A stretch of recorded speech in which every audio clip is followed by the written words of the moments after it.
Suatu ketika ada seorang penebang kayu dengan dua anak dan ibu tiri mereka. Nama anak laki-laki itu Hansel, dan nama anak perempuan itu Gretel. Mereka hidup sangat miskin sehingga terkadang tidak ada yang bisa dimakan. Dan kemudian pada suatu malam dia berbaring di tempat tidur, memikirkan bagaimana memberi makan anak-anak lebih jauh. Istrinya menasihatinya untuk memiliki anak di hutan, menyalakan api, memberikan sepotong roti masing-masing dan meninggalkan mereka di sana, tidak semuanya mati kelaparan. Tapi si penebang kayu tidak setuju. Dan sampai saat itu, istrinya membujuknya bahwa dia akhirnya setuju. Dan anak-anak, karena kelaparan, juga tidak bisa tidur dan mendengar semua yang dikatakan ibu tiri mereka kepada ayah mereka. Dan saat orang tuanya tertidur, Hansel diam-diam bergegas keluar rumah. Bulan bersinar terang, dan batu putih berkilauan seperti koin. Hansel mengantongi sebanyak mungkin yang dia bisa. Kemudian dia kembali ke rumah dan anak-anak pergi tidur. Di pagi hari, ibu tiri mendatangi anak-anak itu, memberi mereka masing-masing sepotong roti, dan mereka semua pergi ke hutan bersama. Dalam perjalanan, Hansel melempar batu putih satu persatu. Ketika mereka sampai di tempat terbuka, ayah saya mulai menyalakan api. Dia memerintahkan anak-anak untuk duduk di dekat api dan memastikan bahwa api tidak padam, sementara mereka dan ibu tiri mereka akan mencari lebih banyak kayu bakar. Mereka duduk, lelah, dan tertidur. Ketika anak-anak bangun, itu adalah malam yang gelap di sekelilingnya. Dan ketika sebulan penuh telah terbit di langit, Hansel memegang tangan adiknya dan pergi, mencari jalan melalui kerikil, yang berkilauan seperti koin baru, dan menunjukkan jalannya. Mereka berjalan sepanjang malam, dan saat fajar mereka datang ke rumah ayah mereka. Beberapa waktu berlalu, dan anak-anak kembali mendengar bagaimana ibu tiri suatu malam mulai memohon kepada ayah mereka untuk menyingkirkan anak-anak. Dia menolak, tetapi istrinya tidak mau mendengarkannya. Dia mengutuk dan mengungkapkan segala macam celaan kepadanya. Ketika orang tuanya tertidur, Hansel, seperti yang terakhir kali, ingin mengumpulkan batu, tetapi ibu tirinya mengunci pintu, dan anak itu tidak dapat meninggalkan rumah. Pagi-pagi sekali, anak-anak diberi sepotong roti masing-masing, bahkan lebih sedikit dari waktu sebelumnya. Dalam perjalanan ke hutan, Hansel mencabik-cabik bidak di sakunya dan melemparkan remah-remah itu ke tanah. Ibu tiri membawa mereka lebih jauh ke dalam hutan. Sekali lagi api besar dinyalakan, dan sang ayah memerintahkan anak-anak untuk mengawasi api sementara mereka dan ibu tiri mereka membelah kayu lagi. Saat jam makan siang tiba, Gretel membagikan sepotong rotinya dengan Hansel. Dan mereka tertidur. Kami terbangun saat malam yang gelap tiba.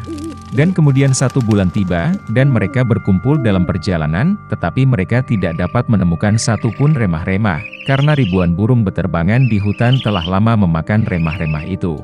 Jadi anak-anak berjalan sangat lama, tetapi mereka tidak bisa keluar dari hutan. Tiba-tiba, jalan membawa mereka ke gubuk. Saat mendekat, anak-anak melihat bahwa rumah itu semuanya terbuat dari roti dan biskuit, dan jendelanya terbuat dari gula murni. Hansel mengulurkan tangan dan mematahkan bagian atap, sementara Gretel pergi ke jendela dan mulai menggerogoti jendela. Dan kemudian pintu di gubuk terbuka lebar, dan wanita tua itu keluar, bersandar pada kruk. Hansel dan Gretel sangat ketakutan sampai-sampai mereka melepaskan informasi dari tangan mereka. Dan wanita tua itu baik hati dan mengundang mereka ke gubuknya. Sudah ada banyak makanan di atas meja, susu, kue, apel, dan kacang-kacangan. Setelah makan malam, wanita tua itu membuatkan 2 tempat tidur bersih untuk anak-anaknya, dan Hansel serta adiknya mengira mereka ada di surga. Tetapi wanita tua itu hanya berpura-pura menjadi penyayang, tetapi sebenarnya dia adalah seorang penyihir jahat, yang membangun pondok rotinya untuk tujuan ini untuk memikat anak-anak. Pagi-pagi sekali, saat anak-anak sedang tidur, dia mengambil Hansel dan memasukkannya ke dalam sangkar kecil. Dan dia memerintahkan saudara perempuannya untuk melakukan semua yang diminta penyihir jahat itu. Wanita tua itu memutuskan untuk menggemukkan bocah itu untuk dimakan nanti. Jadi Gretel mulai memasak makanan paling enak untuk Hansel, dan dia sendiri hanya punya sisa makanan. Beberapa waktu berlalu, dan bocah itu tidak menjadi gemuk. Kemudian wanita tua itu tidak mau menunggu lebih lama lagi, dan memutuskan untuk memasak dan memakan Hansel. Dia memerintahkan Gretel untuk menyalakan kompor dan mengoleskan air. Ketika kompor sudah hangat, wanita tua itu menyuruhnya naik ke atas kompor dan melihat apakah sudah cukup panas. Jadi dia ingin mendorong gadis itu ke dalam api dan memanggangnya.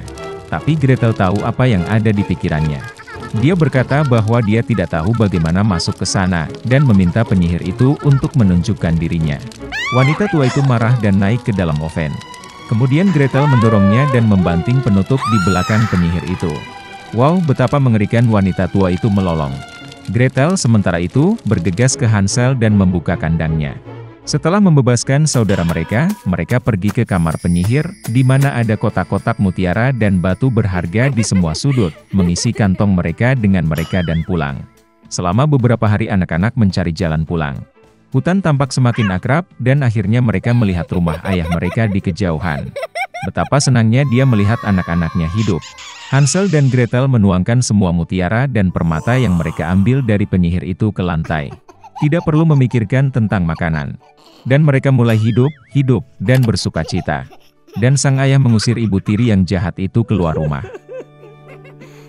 Dahulu kala, pria malang Ali Baba tinggal bersama istrinya Zainab di sebuah negara jauh di timur. Dia mencari nafkah dengan kerja keras. Dia menebang kayu di hutan dan menjualnya di pasar. Suatu ketika, saat bekerja, Ali Baba memperhatikan bahwa seluruh detasemen penunggang kuda sedang berlari ke arahnya.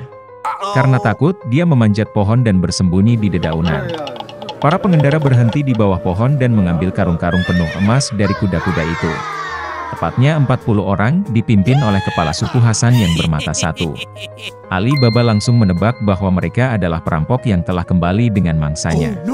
Sementara Ali Baba gemetar ketakutan, kepala suku mendekati batu di dekatnya dan membisikkan mantra. Tiba-tiba sebuah pintu besi yang tidak mencolok, yang ditumbuhi rumput, terbuka di atas batu. Para perampok memasuki gua, menyembunyikan semua emas yang dicuri di sana, mengambil tas kosong dan kembali ke hutan. Setelah memastikan tidak ada perampok, Ali Baba turun dari pohon. Dia pergi ke pintu rahasia dan membisikkan mantra yang dia dengar dari kepala suku. Pintu terbuka. Ali Baba melihat gua besar yang penuh dengan emas, perak, kain mahal, dan berlian. Ali Baba melihat sekeliling, dengan cepat mengambil 2 kantong emas, memasukkannya ke keledai dan bergegas pulang.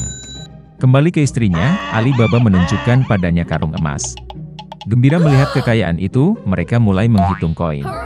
Tetapi pasangan itu tidak berhasil, karena terlalu banyak koin. Uang itu seharusnya diukur dengan cangkir khusus, tetapi Ali Baba yang malang tidak memilikinya. Kemudian Zainab memutuskan untuk mengambil piala dari saudara kaya Ali Baba, Kasim. Kasim sendiri terbakar rasa ingin tahu. Dia tidak mengerti mengapa pengemis Ali Baba membutuhkan gelas ukur untuk emas. Oleh karena itu, dia mengolesi dasar mangkuk dengan madu untuk mengetahui dengan tepat apa yang akan diukur oleh pasangan tersebut. Ketika Ali Baba mengembalikan mangkuk itu, Kasim memperhatikan bahwa koin emas telah menempel di madu di dasar. Ia menyadari bahwa Ali Baba menyembunyikan kekayaan darinya. Kemudian Kasim mendatangi saudaranya dan mengancam akan memberitahu raja tentang dia jika Ali Baba tidak mengatakan yang sebenarnya. Ali Baba yang ketakutan memberitahu Kasim tentang para perampok, gua, dan bahkan tentang mantra yang membuka pintu rahasia. Pagi harinya Kasim membawa 10 ekor keledai dan menuju ke gua. Setelah merapal mantra, dia masuk ke dalam. Kekayaan yang tak terhitung dari tembolok itu membuat Kasim pusing. Dia menari untuk waktu yang lama di antara emas dan batu mulia, mengisi tasnya dengan koin. Tiba-tiba terdengar suara kaki kuda di luar pintu. Para perampok telah kembali. Kasim mencoba bersembunyi di balik karung emas, tetapi perampok menemukan, mengikat dan menculiknya. Kepala suku bermata satu itu segera menyadari bahwa Kasim bukanlah satu-satunya yang mengetahui tentang tembolok di dalam gua. Kemudian perampok pergi ke kota dan mengetahui bahwa Ali Baba tertentu sebelumnya adalah orang miskin, dan sekarang tiba-tiba menjadi kaya. Ataman mengikuti Ali Baba pulang dan menandai pintunya dengan salib hitam untuk datang pada malam hari dan membalas dendam. Sore harinya, istri Ali Baba pergi ke taman untuk menyirami keledai. Dia melihat salib dan segera menyadari bahwa tanda ini tidak baik. Kemudian dia melukis salib yang sama di semua rumah tetangga. Pada malam hari, para perampok kembali dan melihat bahwa semua pintu telah ditandai dengan salib hitam. Mereka tidak dapat menemukan rumah Ali Baba. Rencana mereka gagal.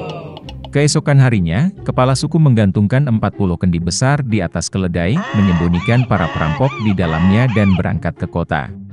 Di pasar, dia berpura-pura menjual mentega, dan dia sendiri kembali melacak Ali Baba. Saat hari gelap, kepala suku mengetuk rumah Ali Baba. Perampok itu meminta untuk bermalam dan sebagai gantinya menawarkan untuk memberikan 40 kendi besar minyak. Dan Ali Baba setuju.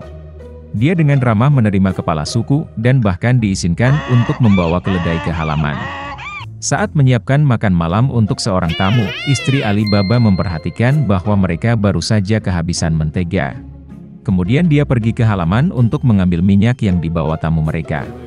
Namun tiba-tiba di dalam kendi terdengar gemerisik dan bisikan perampok. Kemudian Zainab berlari ke dapur, mengambil secangkir air mendidih dan menuangkannya ke salah satu perampok. Dia ketakutan, berteriak, melompat keluar dari kendi dan berlari menuju pegunungan. Seluruh detasemen mengejarnya dengan ketakutan. Menyadari bahwa dia juga akan segera ditemukan, kepala suku lari keluar rumah dan menghilang tanpa jejak. Dan Ali Baba dan istrinya hidup bahagia selamanya. Dan perampok tidak pernah kembali.